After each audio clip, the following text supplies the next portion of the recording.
Scholars और साथ में क्लास 12th के स्टूडेंट्स, मैं डॉक्टर कमर अब्बास ज़ैदी आज मेरे YouTube चैनल के स्टूडियो में मेरा ही एक बहुत अच्छा स्टूडेंट्स, ओबीडिएंट स्टूडेंट्स और intelligent students mister Kuldeep Singh को मैंने बुलाया है और इनका स्वागत है। स्टूडेंट्स, इन्होंने अपनी कड़ी मेहनत से नीट 2021 को क्रैक किया और गवर्नमेंट सीट पर इन्होंने एडमिशन ले लिया है। ये होली पर वापस आए हुए थे यहाँ पर अमरोहा में और इन्होंने अपने स्टडी के एक्सपीरियंस को स्टूडेंट्स के साथ शेयर करना चाहा। मैंने इनको इसलिए अपने स्टूडियो में इनवाइट किया है।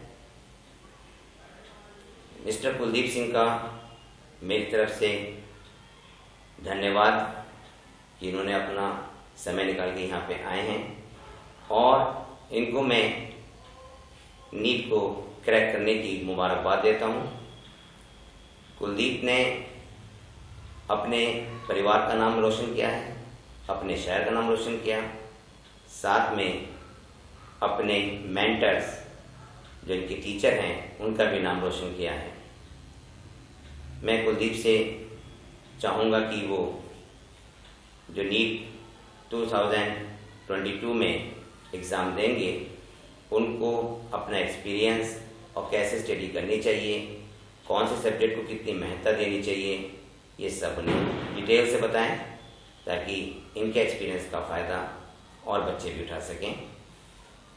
कुलदीप सिंह, आपका बहुत स्वागत है और तुम्हें बहुत मैं मुबारकबाद देता हूँ। Thank you sir. और मेरी शुभकामनाएं हैं कि आप एक अच्छे डॉक्टर बने। Thank you so much sir. आप सबसे पहले अपना इंट्रोडक्शन जो मेरे स्टूडेंट्स देख रहे हैं उनको दे दें। सर, मेरा नाम कुलदीप सिंह है और मैं अमरोहा का ही निवासी हूँ और मेरे फादर का नाम जो है मिस्टर राजेश कुमार है एंड वो एक किसान हैं। सो ऐसा नहीं है कि बहुत स्टैंडर्ड फैमिली से हैं पर एक नॉर्मल फैमिली से हैं, तो बस सब इतने ही बहुत हैं। स्टूडेंट्स, अगर आपने ध्यान से सुना हो, इनके फादर किसान हैं। इट मीन्स जैसे लेमार्क का नियम था ना, लेमार्क ने कहा था कि लोहार का बेटा लोहार बनेगा, है ना, उसकी थ्योरी ये थी। तो देखिए ऐसा कुछ नहीं है, हर इंसान डॉक्टर बन सकता है, हर इंसान डीएम बन सकता है, हर इंसान जज बन सकता है। इनके फादर किसान हैं, है ना। इन्होंने कहाँ से मोटिवेशन लिया डॉक्टर बनने का, ये मैं इनसे पूछता हूँ। भी आपके दिमाग में कहाँ से आया कि आप डॉक्टर बने? सर, जब छोटा सा था तो बचपन से ही अपना मन तो होता, चंचल होता है ना सर, वो जिस चीज़ को देख लेता उसके पीछे भागता है। पर बचपन में माँ कहती थी कि तुझको तो बड़ा होकर डॉक्टर ही बनना है, तो बस वो सर वो बात मन को लग गई कि अब तो बनना है तो डॉक्टर ही बनना है, बाकी कुछ नहीं बनना। कुलदीप कह रहे हैं कि मदर के विचारों को इन्होंने साकार किया है। मदर चाहती थी कि डॉक्टर बने। जी सर। तो स्टूडेंट्स को क्या वो करना चाहिए जो पेरेंट्स चाहते हैं, या अपनी भी कुछ अलग से विचार करना चाहिए? सर, क्या रहता है ना, जब हम चाइल्डहुड एज में रहते हैं ना, तो हमारा जो माइंड होता है वो उस हिसाब से डेवलप नहीं होता कि हम इस सही गलत में फैसला कर सकें।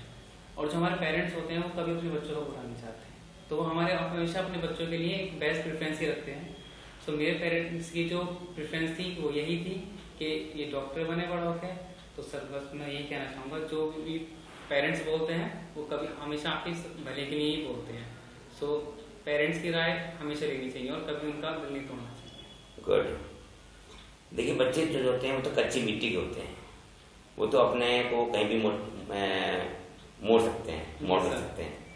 अगर पेरेंट्स की जो इच्छा है उसको करना चाहिए। बिल्कुल सर। गुड, ये इनकी अच्छी थॉट है और मैं इनका इसमें सपोर्ट करता हूँ। मैं भी इस ख्याल करता हूँ कि पेरेंट्स की ही कोई फॉलो करना चाहिए। अच्छा कुलदीप, आप बताएं आपकी बेसिक एजुकेशन कहाँ से हुई? सर, मेरी बेसिक एजुकेशन अमरोहा से ही है Hilton convent senior secondary school से मैंने 10th किया है। उसी के बाद उसी कॉलेज से मैंने 12th भी पास आउट है। एंड आफ्टर दैट मैं नीट में अपीयर हुआ and I got selected and I got ASMC Pratapgarh college, medical college.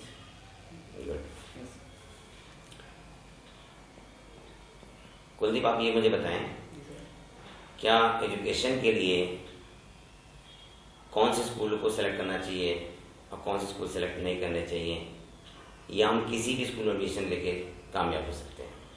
Sir, school इतना इम्पोर्टेंट रोल प्ले नहीं करता है according to me.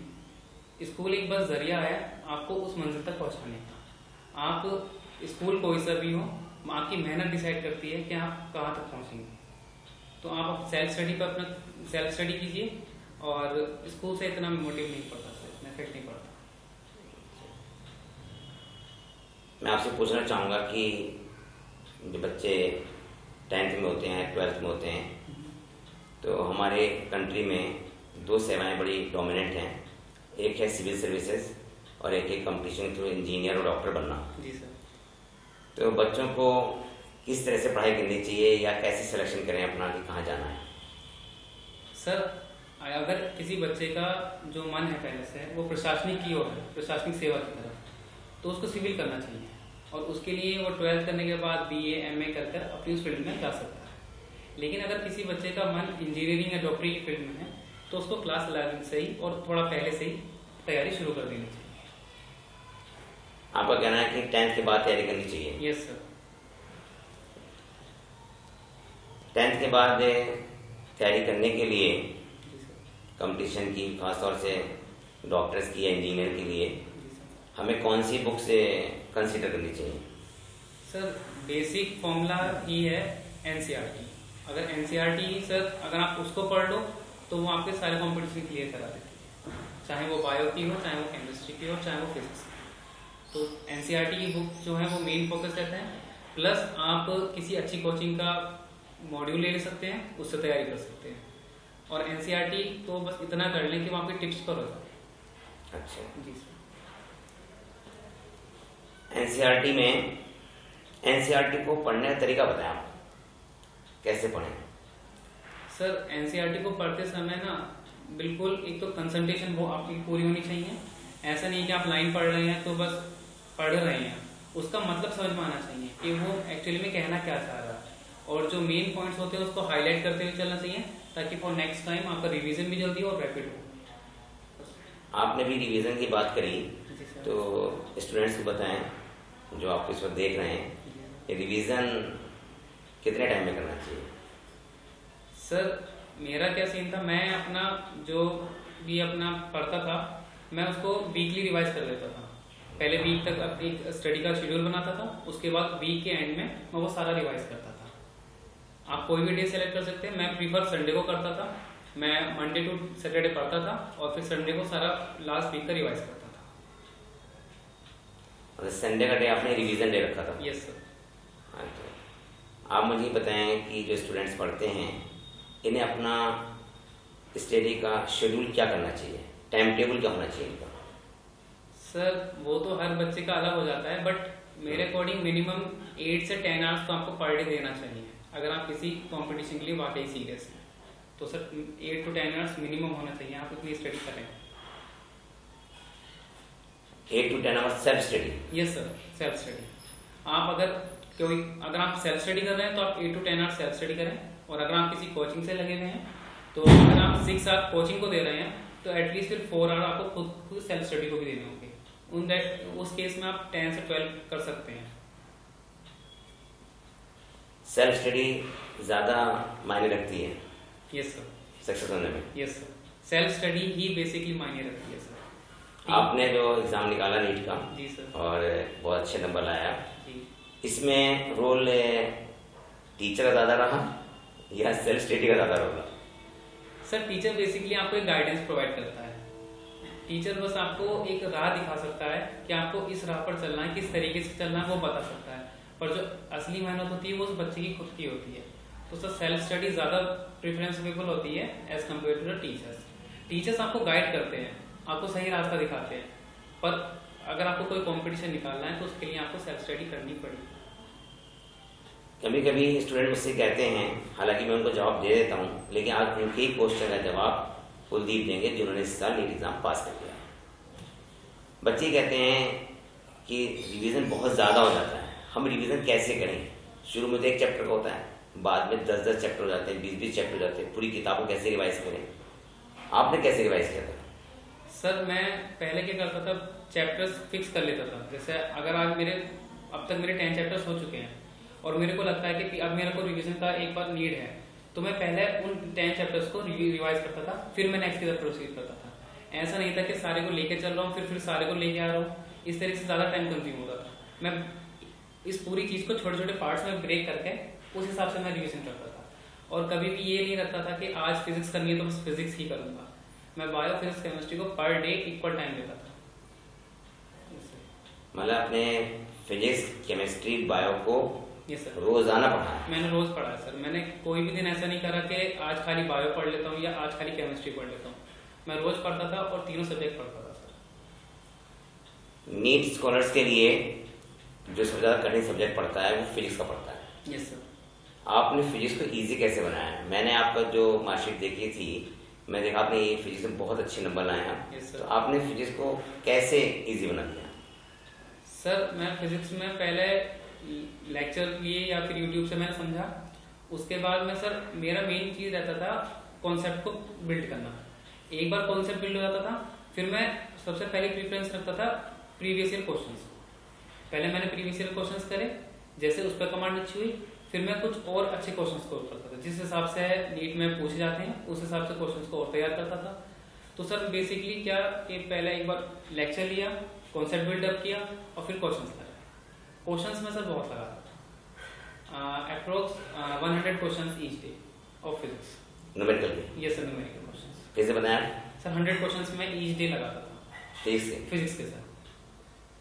Dear student, आप सुन रहे हैं मेरी बात? ये इन्होंने सक्सेस होने की बता दी आपको। पर डे 100 न्यूमेरिकल्स का इनका एवरेज था फिजिक्स का। अगर इतने न्यूमेरिकल लगाएंगे तो आपको फिजिक्स पे कॉन्फिडेंस हो जाएगा। बिल्कुल सर।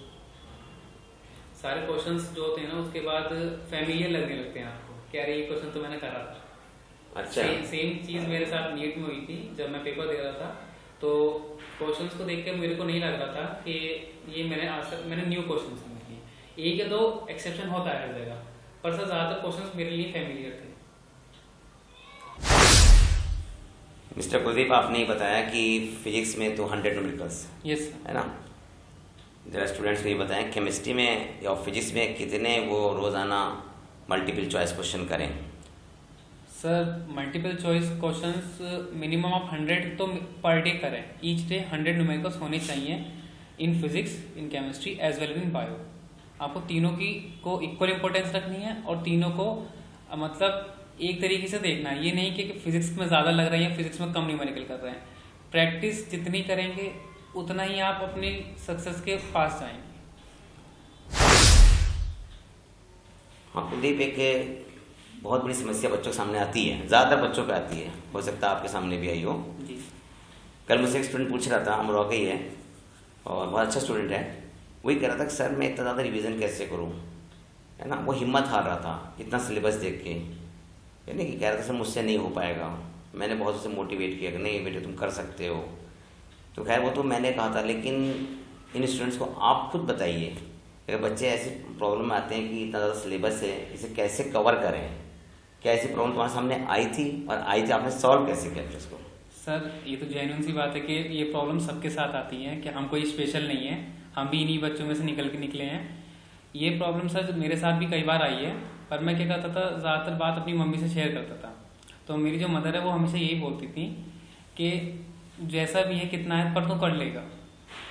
और फिर सर मेरे कुछ मेंटोर्स हैं, कुछ टीचर्स मेरे, जिन्होंने मेरे को हमेशा मोटिवेट किया है कि तुम कर सकते हो।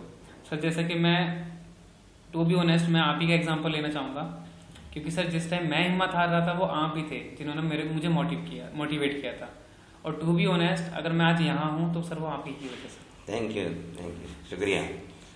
तो सर मैं तो बस यही कहूँगा कि कई बार ऐसी प्रॉब्लम आती हैं तो आप उससे, जो भी आपका ट्रस्टवर्दी इंसान हो, आप उससे शेयर करो, वो आपको हमेशा मोटिवेट करेगा।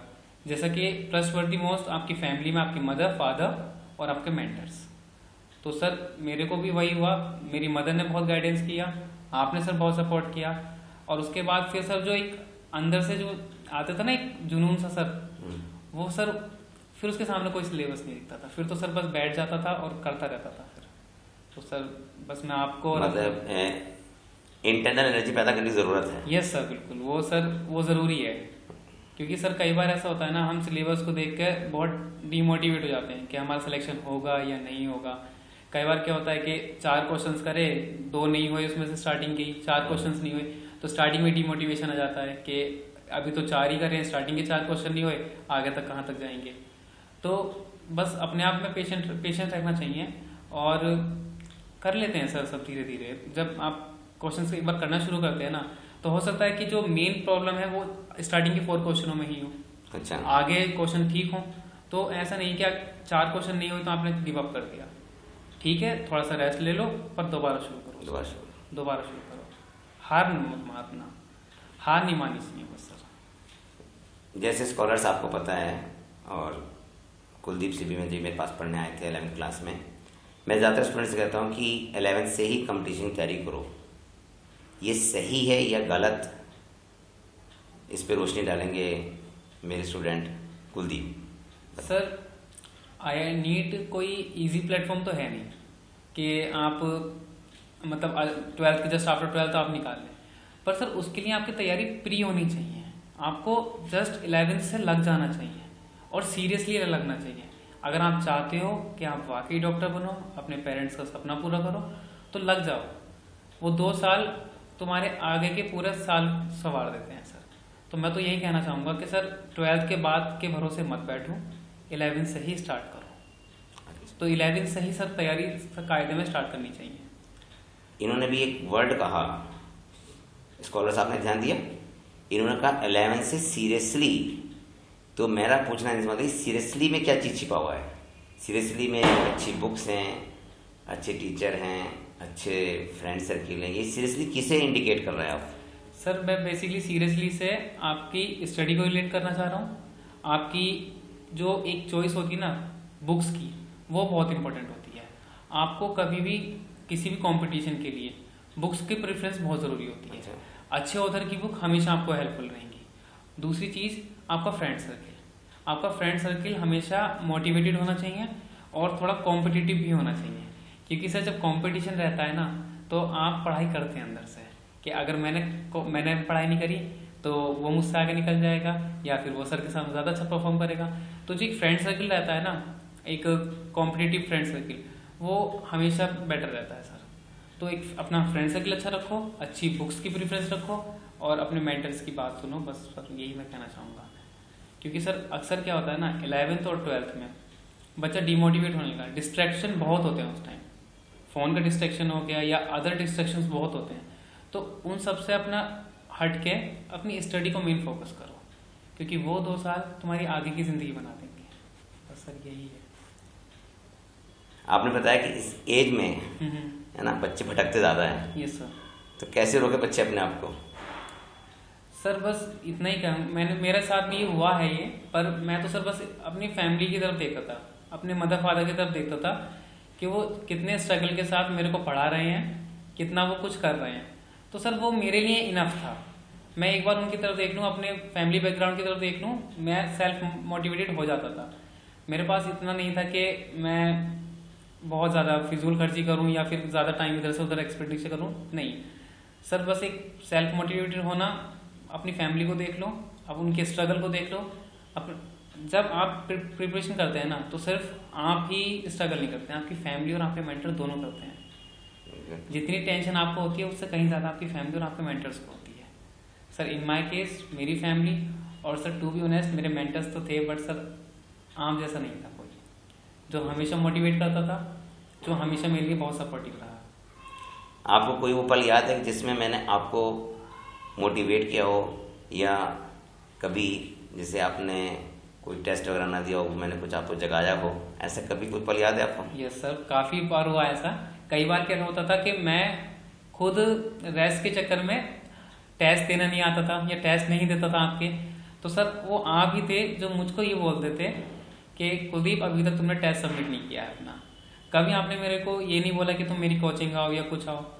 बस सर आप हमेशा यही बोलते थे कि टेस्ट टाइम पर दो।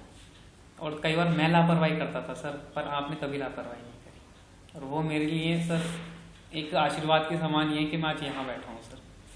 आपको ऐसा लगता था कि मुझे टेस्ट देना चाहिए सर, टोक रहे तो हैं?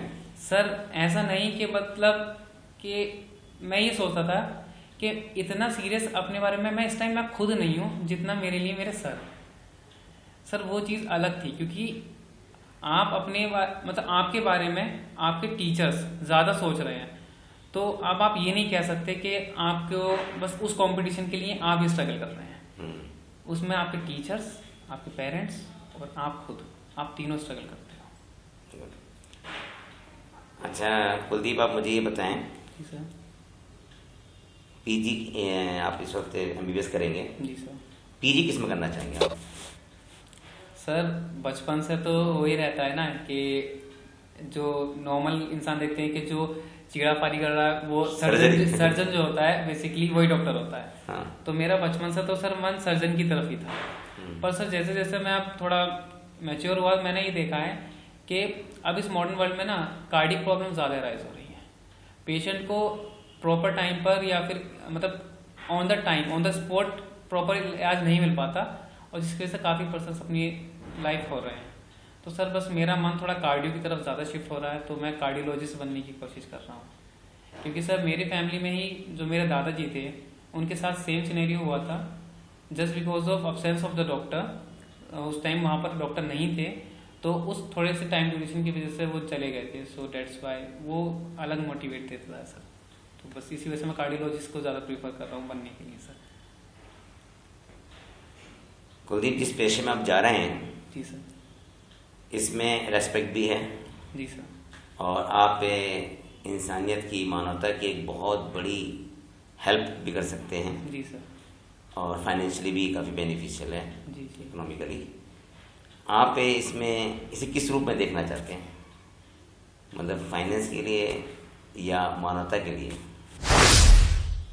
सर मैं मानवता की तरफ ज़्यादा कहना चाहूँगा। और वो मानवता सर क्योंकि वो मैंने अपनी फैमिली और सर आपसे सीखी है सर। क्योंकि सर मैंने देखा है जब मैं यहाँ आया था तो सर आपने कभी भी सर फीस की तरफ ध्यान नहीं दिया कि कौन बच्चा फीस दे रहा है या कौन नहीं। सर आप बस फोकस करते थे पढ़ाई पर कि बस ये बच्चा सेलेक्ट हो जाए, ये यहाँ से निकल के कहीं अच्छी पोस्टिंग पर चला जाए। और सर डॉक्टरी लाइन में एक फ्रेज है कि डॉक्टर को भगवान का दर्जा दिया जाता है। Good good. तो सर बस मैं इतना चाहता हूँ कि कभी भी वो जो फ्रेज है, जो भगवान का दर्जा वाले जो फ्रेज है वो कायम रहे सर, वो ट्रू रहे हमेशा। और सर बस इतना और चाहता हूँ कि अगर कोई भी मेरे पास आए तो मेरे पास से वो इसलिए ना चला जाए कि फीस आई है या फिर पैसों की वजह से वो चला जाए। सर बस मेरे पास जो आए वो ठीक होकर जाए, पैसों की वजह से कभी वापस ना जाए। मेन जो धर्म है वो सेवा करना है। जी सर। चाहे उस पर कुछ हो या ना हो सर, है ना, पेशेंट को सही करना है। बिल्कुल सर। डियर स्टूडेंट्स, यही आपका भी होना चाहिए। और मैं चाहूँगा हर डॉक्टर ऐसे ही सोचे, है ना, क्योंकि आप किसी की इससे बड़ी सेवा नहीं कर सकते, उसकी ज़िंदगी बचाते हैं आप। जी सर। वो तो आपका वैसे कर्जदार हो जाता है। जी सर। है नहीं? वो रिस्पेक्ट सर अलग ही हो जाती है।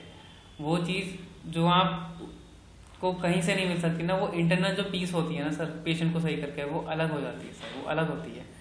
तो सर बस मैं इतना ही कहता हूँ कि जो भी आए वो कभी इस बात से न जाए कि फीस ज़्यादा हाई है या फिर इस वजह से, जो भी आए वो ठीक हो गया जाए सर। अच्छा कुलदीप, बताओ, बोर्ड बहुत से हैं, बिहार बोर्ड है, यूपी बोर्ड है, NIS है, CBSE बोर्ड है।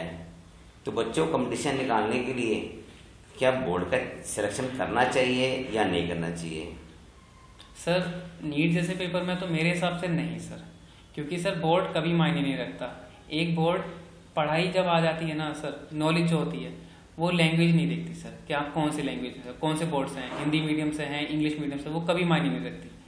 अगर सर पढ़ाई है तो बस पढ़ाई है सर। क्योंकि सर मेरे कॉलेज में भी ऐसे बहुत बच्चे हैं जो प्योर हिंदी मीडियम से हैं, प्योर इंग्लिश मीडियम से हैं, पर आज हम सब एक जगह स्टैंड करते हैं। तो सर कभी भी बोर्ड मायने नहीं रखता, कभी बोर्ड नहीं डिसाइड कर सकता कि आपका आगे जाके आपका फ्यूचर क्या होगा। तो sir board knowledge first, knowledge language second है। Language second sir. अच्छा अच्छा अच्छा। तो किसी मीडियम से बच्चा पढ़ सकता है। बिल्कुल सर। आप कहना चाहते हैं कि मीडियम कोई सा भी हो लेकिन मेहनत करे और नॉलेज को नॉलेज होनी चाहिए सर। बिल्कुल सर। गुड। स्टूडेंट से मैंने देखा कि 10th क्लास में या 11th में 12th में ट्यूशन पढ़ते हैं प्राइवेट। जी सर। है ना जी। तो क्या ट्यूशन को कितनी अहमियत देनी चाहिए या उसी टाइम पे सेल्फ स्टडी देनी चाहिए? सर रोजाना कॉलेज जाते हैं बहुत से बच्चे, फिर गेम भी खेलते हैं, क्या करना चाहिए? आपने अपनी अपनी मतलब 11 12 2 साल आपने अपनी कैसी दिनचर्या काटी वो बताएं। सर इसमें तो बेसिकली एक अच्छे टीचर का सिलेक्शन, अच्छी बुक्स, और सर सबसे मेन रहता है सेल्फ स्टडी। आपको सेल्फ स्टडी की तरफ ज़्यादा फोकस करना चाहिए, ये है सर। कुलदीप ने इस पर ये कहा कि अच्छे टीचर का, अच्छे बुक्स का और सेल्फ स्टडी। सेल्फ स्टडी का। सेल्फ स्टडी तो आप खुद करते हैं। बुक अच्छी है बुरी है ये टीचर बता देते हैं, जैसे मैं बता देता हूँ कि एनसीईआरटी बुक्स अच्छी है या किसी अच्छी कोचिंग के आप मॉड्यूल्स लेके सॉल्व करें। कुलदीप आपने अच्छे टीचर का सिलेक्शन किस बेस पे किया था? दोस्तों कहने से आप टीचर का सिलेक्शन करते हैं या कोई अपनी काबिलियत के बेस पर, या कैसे आप ये समझेंगे टीचर ये अच्छा है?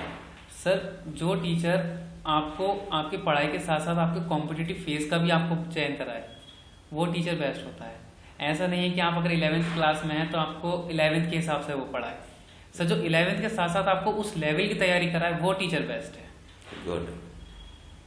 मैं इनका आंसर से सेटिस्फाई हूँ। उनका वो टीचर से पढ़ें जो टीचर आपको 11th के साथ साथ कंपटीशन की तरफ रोजाना मोटिवेट करें, क्योंकि आफ्टर ऑल आपको कंपटीशन ही फेस करना है। बिल्कुल सर। 11th क्लास में सर जब मैं आपके पास आया था तो मैंने फर्स्ट डे वो चीज़ रियलाइज़ कर ली थी और उसी दिन से सर आप मेरे बेस्ट मेंटर बन चुके थे। और वो सर मेरा जो विश्वास था आप पर वो अब आज तक कायम, और उसी विश्वास की वजह से मैं सर आज यहाँ, क्योंकि सर आपने हमेशा मोटिवेट किया है मुझे। मैं कई बार ऐसा भी हुआ था, मैं बहुत डिप्रेशन में हो गया था कि पढ़ाई नहीं हो रही, मार्क्स नहीं आ रहे, सिलेक्शन होगा नहीं होगा, पर सर वो आप ही थे जो हमेशा मुझको बोलते थे कि इस टेस्ट में नहीं हुआ तो क्या है, अगले टेस्ट में ज़्यादा आएंगे। तो सर आपकी मोटिवेशन की वजह से ही सर मैं आज यहाँ हूँ। तो सर मैं उसके लिए आपका बहुत बहुत आभारी हूँ, और मैं नहीं सर मेरा पूरा परिवार आपका बहुत आभारी है। कुलदीप मेरा थैंक्स अदा कर रहे हैं, लेकिन मैं सही बताऊँ मैं इनका थैंक्स अदा कर रहा हूँ, है ना। देखिए टीचर तो सबके लिए मेहनत करता है। वो स्टूडेंट काबिल तारीफ होते हैं जो टीचर का कहना मानकर और उनके मोटिवेशन से मेहनत करके सफल हो जाते हैं। कुलदीप उनमें से एक स्टूडेंट है जिसने कहना माना और आज उसने अपनी मेहनत के बेस पर नीट जैसे एग्ज़ाम को पास किया और गवर्नमेंट कॉलेज में उसने एडमिशन लिया है। डियर स्टूडेंट्स, आप भी इन्हीं की तरह बने, और इसमें टीचर का कम रोल है, ये मुझे अहमियत दे रहे हैं वो एक अलग बात है, लेकिन मेन रोल जो होता है वो बच्चे का ही होता है। हम तो पता नहीं कितने बच्चों को पढ़ा रहे हैं, अगर मेरा रोल होता तो सारे बच्चे पास होते, है ना। बच्चा वही निकलता है जो खुद मेहनत करता है। मैं इनसे एक बार और पूछना चाहूँगा, बिल्कुल शॉर्ट में ये बताएं कि बच्चों को कैसे पढ़ना चाहिए और क्या टारगेट करना चाहिए अपनी लाइफ में। सर एक तो प्रॉपर जो टाइम टेबल है उसको फॉलो करना चाहिए। अगर आपका टाइम टेबल में आपको 8 से 10 आवर्स आपकी स्टडी डेली है तो वो डेली होनी चाहिए। अगर आपकी स्टडी के बीच में कोई फंक्शन आ जाए, कोई फ्रेंड सर्किल आ जाए, आपको मतलब आपकी स्टडी ड्यूरेशन पे आपको डिस्टर्ब कर रहे हैं, तो उसको अपनी लाइफ से स्किप कर दो। अच्छा, वो सर स्किप करना ही उस टाइम बेटर होता है। आप उस टाइम स्किप करेंगे, आपको थोड़ा बुरा आपको लगेगा, थोड़ा उसको, पर वो सर आगे जाकर आपको वही चीज़ सक्सेस दिला देती है। आप वहाँ डिस्ट्रैक्ट नहीं हुए, इसी वजह से आप वहाँ सेलेक्ट हो गए हैं। अरे वाह। तो सर वो डिस्ट्रैक्शन नहीं होने चाहिए, ऐसा फ्रेंड सर्किल हटा देना चाहिए। और सर सोशल मीडिया जो होती है बेसिकली एक फ़ोन जो है सर ना, वो एक अच्छी भी चीज़ तरह से भी देखा जा सकता है और एक बुरी तरीके से भी।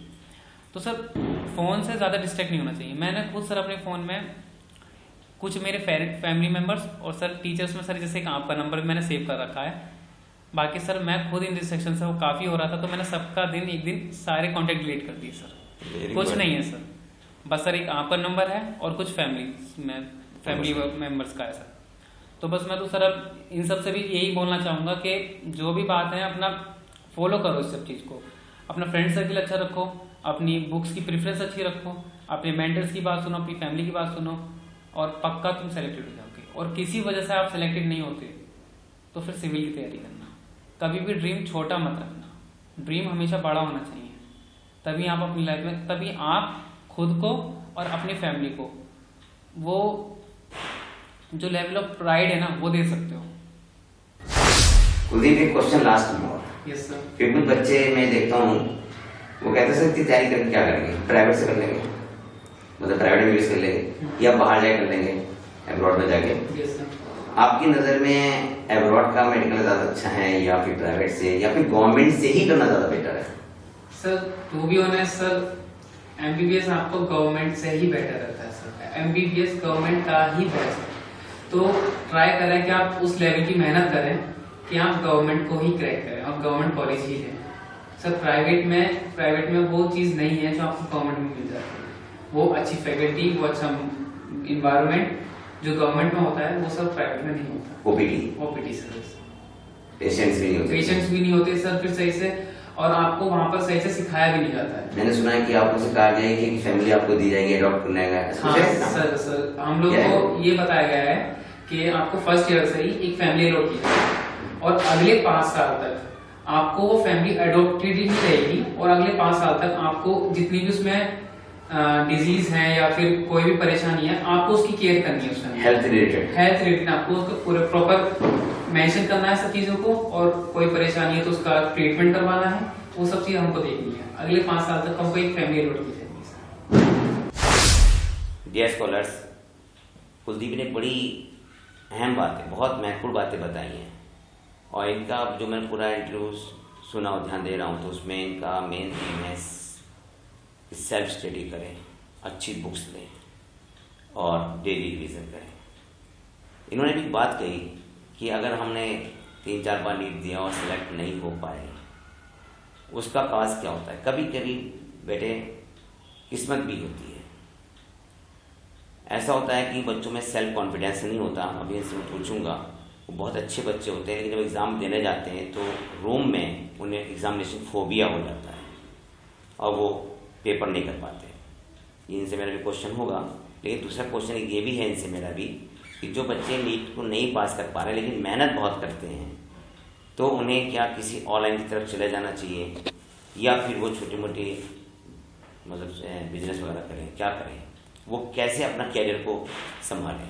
तो पहला मेरा क्वेश्चन कुलदीप आपसे ये है कि जो बच्चे बड़ी मेहनत करते हैं उसके बाद भी वो नीट नहीं पास कर पाते, उसका कारण है एग्जामिनेशन फोबिया या सेल्फ कॉन्फिडेंस का ना होना। क्या आपके सामने कभी ऐसा आया, और आया तो आपने उसको कैसे सॉल्व किया?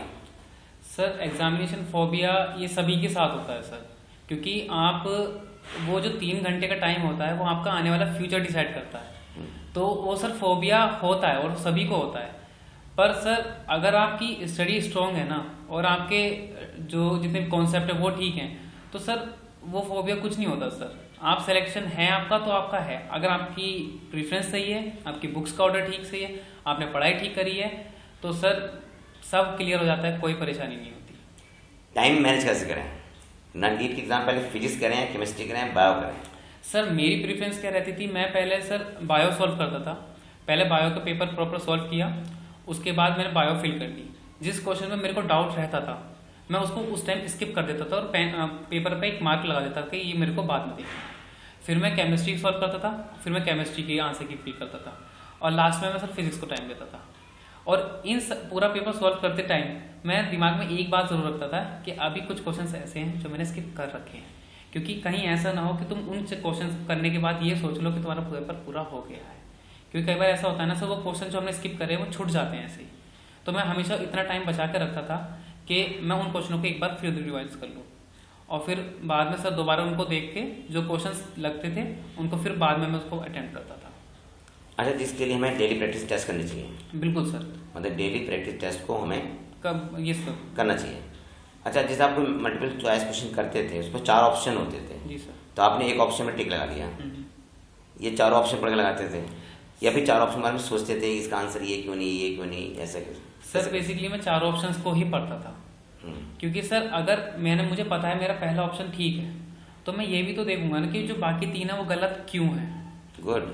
क्योंकि सर कई बार क्या होता है ना कि वो क्वेश्चन को उस तरीके से फ्रेम करते हैं कि मोर प्रोबेबल आंसर जो होता है, मोस्ट प्रोबेबल आंसर तीनों ठीक होंगे, पर जो मोस्ट प्रोबेबल एक्यूरेट होगा वही आपकी प्रेफरेंस रहनी चाहिए। तो आप कभी भी ये मत करना कि एक पहला ऑप्शन पढ़ा और उसी पर टिक कर दिया। ऑप्शंस हमेशा 4 पढ़ने हैं, चाहे वो फिजिक्स के हों, चाहे केमिस्ट्री हो, चाहे बायो। तो सर मैं तो यही बताऊंगा कि 4 ऑप्शंस को हमेशा पढ़ो। जो क्वेश्चन आपके जो डेली प्रैक्टिस टेस्ट में गलत हो जाते थे, जी सर, रॉन्ग हो जाते थे, तो उनको कैसे फिर दोबारा आप स्टडी करते थे? सर मेरा मानना यह है कि मैं तो सर इस तरीके से डील करता था, जो मेरे क्वेश्चंस गलत होते थे और मेरे को वो इंपॉर्टेंट भी लगते थे, तो सर मैंने एक कॉपी अलग से बना रखी थी, तो वो क्वेश्चंस मैं उसमें नोट कर लेता था विद ऑप्शंस, ताकि मेरे को आगे जाके ये सेम क्वेश्चन मेरा गलत ना हो। कुछ क्वेश्चन में बड़ा कंफ्यूजन होता है। जी सर। उनको कैसे आपने फेस किया? सर उस टाइम के लिए सर मेरे पास तो सर आप थे, क्योंकि सर मेरे जो भी ऐसे डाउट्स थे वो मैं आपसे क्लियर करता था, और जो फिजिक्स और केमिस्ट्री के होते थे तो उसमें मैं खुद अप्रोच करने की कोशिश करता था, या फिर सर जो कोई और टीचर्स हैं उनके पास आता था। तो सर मैं तो इसी तरीके से अपने डाउट्स क्लियर करते हैं। अच्छा, अगर मान लो बच्चा नीट से नहीं हो पाया किसी वजह से, जी सर, लक भी काम करता है, बिल्कुल सर, तो उसे फिर कहाँ जाना चाहिए, क्या करना चाहिए?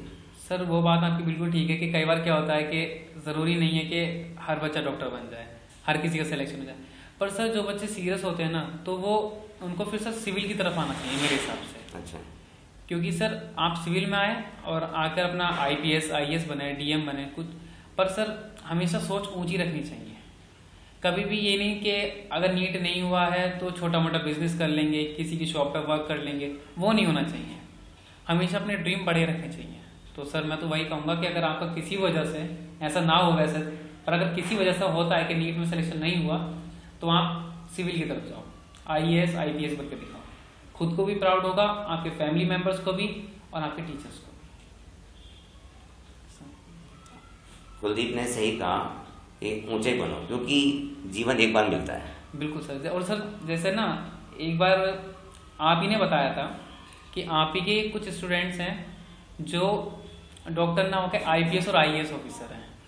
तो वो sir love Kumar. Yes sir. तो वो सर आप ही की वो है कि आप ही, उस दिन मैं उसी बैच में ही बैठा था जब वो आपसे मिलने आए थे after got the selection IPS में सर। तो सर वो चीज़ मैंने सब आपसे ही सीखा है। तो मैं तो खुद ही सजेस्ट करना चाहूँगा, किसी वजह से नहीं होता है तो आप सिविल की तरफ जाओ। यस, ठीक है। डियर स्टूडेंट्स, ये कुलदीप ने अपना एक्सपीरियंस आपके साथ शेयर किया। इनकी बातें आप ध्यान रखिएगा। इनके मेन पॉइंट जो हैं वो ये हैं कि आप बी पॉजिटिव रहें, ठीक है ना? यस सर, बिल्कुल। और हमेशा ऊंचाइयों को छुएं, बिल्कुल, चाहे वो UPSC हो या डॉक्टर बने या इंजीनियर बने, है ना? ड्रीम हमेशा बड़े रखने चाहिए, ड्रीम बड़े होने चाहिए। बिल्कुल सर। दूसरा ये इनका है मेन है कि सेल्फ स्टडी रहें, बिल्कुल सर। प्रैक्टिस ज़्यादा से ज़्यादा रहे। Yes sir. प्रैक्टिस जितनी ज़्यादा रहेगी आप उस चीज़ के उतने ही, अपनी सक्सेस के उतने ही क्लोज जाते रहेंगे। वो है ना सर जो फेज है कि practice make a man perfect, वो सर वो रियल है। क्योंकि सर जितनी आप ज़्यादा प्रैक्टिस करते रहेंगे उतनी आप अपनी सक्सेस के क्लोज जाते रहेंगे। तो सर प्रैक्टिस तो बहुत ज़रूरी है, रिवीजन ज़्यादा करें और प्रैक्टिस रिवीजन, यस सर, ये सब चीज़ें। इनसे लास्ट क्वेश्चन पूछता हूँ बेटे। कुलदीप, आप ये बताएं, आपको नीट पास करने के बाद जो आपका सिलेक्शन हो गया MBBS में, जी सर, है ना, कैसा लगा? सर वो मोमेंट मेरे लिए प्राउडली मोमेंट था सर। क्योंकि सर मैंने जब ये न्यूज़ अपने घर पे दी थी ना, मम्मी पापा को बताया कि मेरा सिलेक्शन हो गया, मुझे कॉलेज अलॉट हो गया है, तो सर जो उनकी आंखों में चमक थी ना, वो सर उसको मैं नहीं बता सकता सर। वो इंटरनल पीस, बहुत अंदर तक सर सुकून मिला था सर। उनकी, वो लोग इतने खुश थे सर, सही बताऊं तो मेरे से ज़्यादा मेरी फैमिली बहुत खुश थी। और सर जब मैंने वो न्यूज़ आपको दी थी और आपका जो एक्सपीरियंस था सर, वो मेरे लिए बहुत मायने रखता है सर। मतलब उस आंखों की चमक को देखने के लिए आपने बहुत मेहनत करी है। यस सर, क्योंकि सर एक वो उम्मीद की किरण मैंने आपकी आंखों में देखी थी कि सिलेक्शन होना चाहिए। तो सर जब मैंने आपको ये न्यूज़ दी थी तो वो चमक मैंने आपकी आंखों में भी देखी थी सर। तो वो मुझे बहुत अंदर से सर सुकून मिला था सर कि फाइनली जो मेरे से एक्सपेक्ट किया गया था वो मैंने कर दिया। कर दिया। Yes sir. तो बस मैंने सर वही चीज़ है, और बाकी मैं नहीं बयां कर सकता वो कि आप लोग कितने खुश हैं मेरे लिए। रियली इसमें कुछ शक नहीं, हम बहुत खुश हैं, इनकी फैमिली बहुत खुश है, और मैं गॉड से प्रार्थना करता हूँ कि ये आगे एक सफल कामयाब डॉक्टर बने और एक इंसानियत की निशानी छोड़ेंगे। जीवन देखो बेटे एक बार मिलता है, Yes. और उस जीवन को बहुत अच्छे से जीना चाहिए, क्योंकि हम लोग आफ्टर ऑल ह्यूमन बीइंग हैं, तो हमें अपनी लाइफ भी उस तरह से जीनी चाहिए sir. Thank you Kuldeep, thank you तुमने आके बच्चों को मोटिवेट किया। सर। Thank you. तो सर मैं आपको कहना चाहूँगा सर, आपने इतना मेरे कहने पर आपने सर इतना अच्छा काम किया सर, आप इतना अच्छा मोटिवेट करते हैं लोगों को, और सर आप ही की मोटिवेशन की वजह से सर आज मैं यहाँ हूँ, और जो मेरे साथ के कलीग्स हैं वो आज सेलेक्टेड हैं सर, सब आपकी वजह से हैं। तो sir thank you for being a part of my life. Thank you so much. Thank you.